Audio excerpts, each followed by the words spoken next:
Šodien ir Ziemassvētku diena, un mēs gribam izdarīt kādu labu darbu. Tāpēc mēs brauksim uz Valmieras pansionātiem un dāvināsim viņiem mūsu sarūpētas paciņas.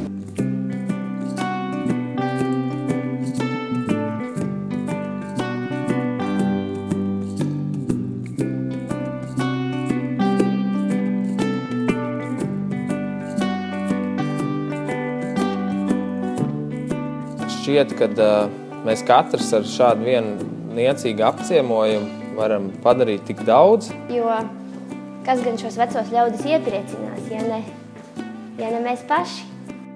Man vienmēr liekas ļoti aizkustinoši redzēt, protams, varbūt tas nav forši redzēt citu cilvēkos asaras, bet kad zinu, ka tās prieka asaras, pārņem tādas ļoti patīkamas sajūtas, it kā tu būtu paveicis kādu lielu darbu. Citiem veciem ļaudīm droši vien ir tā, ka viņiem nav pilnīgi neviena radinieka, neviena tuvinieka, un tad viņiem šī mazā dāvaniņa liekas ļoti, ļoti sirsnīga, un tiešām nobirst arī prieka asara par to.